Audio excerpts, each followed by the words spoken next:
राधे राधे। राधे ज्ञान सागर में आप सभी का स्वागत है। आइए ज्योतिष की सिलसिला में आज हम आप लोगों को एक नया विषय जो कि ज्योतिष में गोचर के नाम से जाना जाता है, और यह जो गोचर जो फल होता है ये बहुत ही महत्वपूर्ण और तात्कालिक परिस्थितियों के लिए बहुत मायने रखता है। क्योंकि जब भी हम किसी भी व्यक्ति के जीवन में कुछ नया करना चाहते हैं या फिर कुछ घटित होने वाला होता है, तो उसके लिए जन्म लग्न कुंडली और दशा महादशा अंतरदशा इनके साथ साथ गोचर कुंडली में देख करके उसके द्वारा आकलन लगाना ज़्यादा आवश्यक होता है।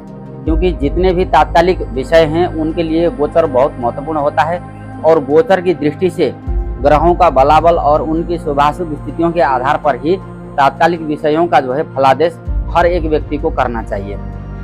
तब जाकर के सही मायने में आपके जीवन में जो कुछ भी फल कहे जाते हैं वो अधिकतर जो है आपके जीवन में लागू होते हैं। तो बात करते हैं गोचर का विचार हम कैसे करें।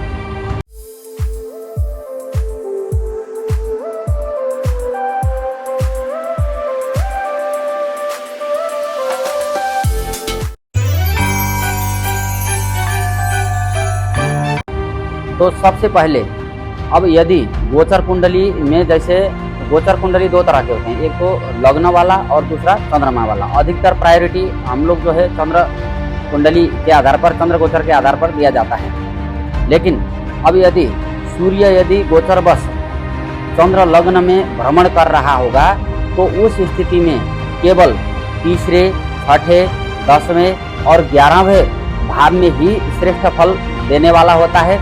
बाकी अन्य भावों में यदि अगर सूर्य होगा तो वहाँ पर जो है इतना अच्छा फल सूर्य का नहीं मिल पाता है। और हम लोगों को गोचर कुंडली जब हम देखते हैं तो उसमें यह भी ध्यान रखना चाहिए कि दशा महादशा अंतरदशा किन किन ग्रहों की चल रही है, और खास करके जन्म लग्न कुंडली में उस प्लैनेट की स्थिति कैसी है, शुभ है या फिर अशुभ है, इसका विचार करके ही फिर गोचर लग्न कुंडली में देख करके उसके आधार पर फलों को तय किया जाना चाहिए। इसी प्रकार से चंद्रमा यदि व्यक्ति के राशि से, जिस राशि में राशि का व्यक्ति है उस राशि से गिनती करने पर चंद्रमा 4, 8 और 12 भाव में यदि अगर होगा तो वहां पर चंद्र गोचर का फल अच्छा नहीं माना जाता है। इन भावों को छोड़ करके बाकी अन्य जितने भी 9 भाव हैं उन भावों में गोचर बस भ्रमण यदि अगर करता हुआ दिखाई दे तो यहाँ पर चंद्रमा का फल अच्छा माना जाता है। इसी प्रकार से मंगल का गोचर, अब मंगल का गोचर यदि तीसरे, छठे और 11वें भाव में मंगल का गोचर हो रहा होगा तो यह अत्यंत शुभ फलदायी माना जाएगा। और दसम स्थान में यदि अगर मंगल का गोचर पड़ रहा होगा तो भी ये धन लाभ दिलाने वाला, जॉब दिलाने वाला, या फिर कहीं न कहीं किसी भी संगठन या विभाग के लिए नेतृत्व करने की समय को दर्शाता है।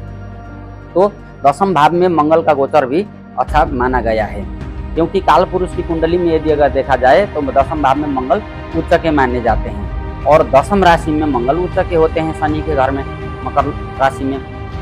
इसलिए यहाँ पर 10वें भाव में मंगल का गोचर अच्छा माना गया है। इसी प्रकार से अब बुध का गोचर जो है द्वितीय, चतुर्थ, षष्ठ, अष्टम, दशम और एकादश भाव, इन स्थानों में यदि अगर बुध का गोचर हो रहा होगा तो अत्यंत शुभ फलदायी माना जाएगा।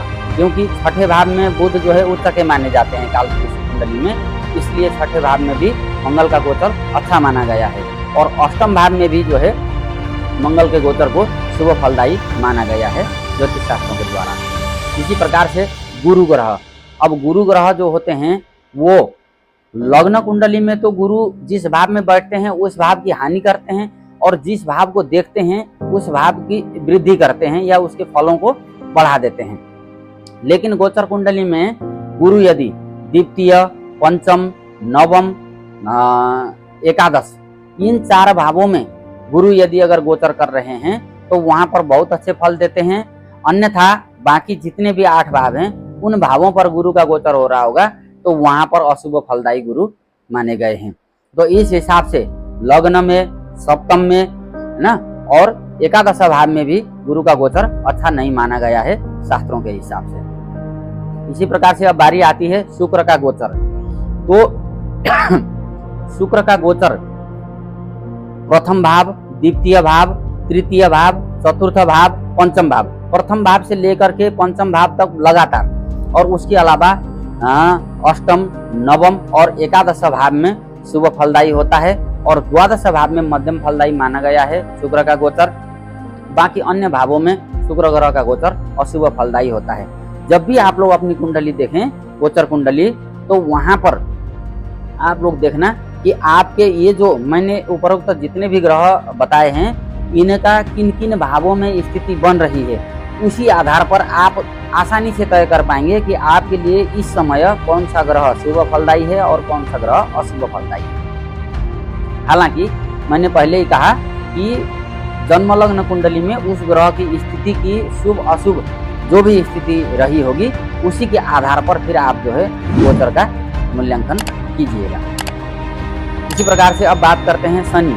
अब शनि ग्रह जो होते हैं वो केवल 3 भावों में गोचर करें तो वहां पर अच्छा फल देते हैं, बाकी अन्य 9 भावों में उनका फल अच्छा नहीं माना जाता। तो इस लिहाज से शनि का गोचर यदि तीसरे, छठे और 11वें भाव में यदि अगर हो रहा होगा तो वहां पर शनि बहुत अच्छे फल देते हैं। अन्य 9 भावों में शनि का अच्छा फल नहीं माना गया है, क्योंकि शनि अपने आप में एक दुखदायी ग्रह हैं, पीड़ा देने वाले ग्रह हैं, और अधिकतर जो शनि के जो फल होते हैं वो राहु केतु से मिलते जुलते फल होते हैं। इसलिए शनि का विशेष ध्यान रखना चाहिए हम लोगों को। अब बात करते हैं राहु का गोचर।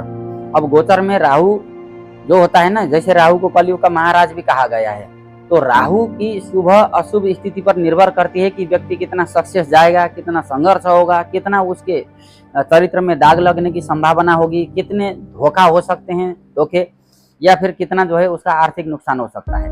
क्योंकि राहु एक महत्वपूर्ण रोल अदा करता है 9 ग्रहों में, और राहु दिमाग है, सिर वाला हिस्सा है। तो राहु जब भी काम करेगा दिमाग लगा करके काम करेगा। तो ऐसी स्थिति में यदि अगर राहु किसी व्यक्ति के कुंडली में पहले, तीसरे, 5वें, 7वें, 8वें, 9वें और 10वें भाव में यदि अगर राहु का गोचर हो रहा होगा तो राहु अच्छा फल देने वाला होता है, राहु के शुभ फल प्राप्त होते हैं। और इसी प्रकार से केतु के भी गोचर में कुछ अच्छे भाव हैं, जैसे कि पहला, दूसरा, तीसरा, चौथा, 7वां, 9वां और 11वां भाव में यदि अगर केतु गोचर कर रहा होगा तो वहां पर केतु शुभ फल देते हैं। ये गोचर के लिहाज से आप लोगों के लिए एक सरल अनुमान लगाने योग्य सूत्र मैंने आप लोगों को दिए हैं। हालांकि गोचर के कुंडली से और भी बहुत सारी चीजें देखा जाता है, जिनके विषय में आने वाले समय पर मैं फिर कभी कोई नया वीडियो लेकर के आप लोगों के समक्ष आ जाऊंगा।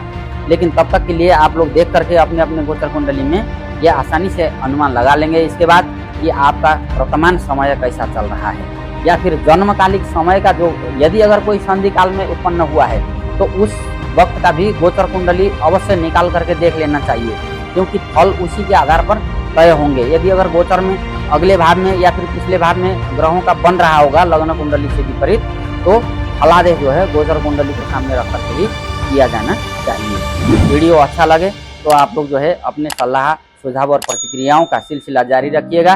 तब तक के लिए मैं विदा चाहता हूँ। राधे राधे।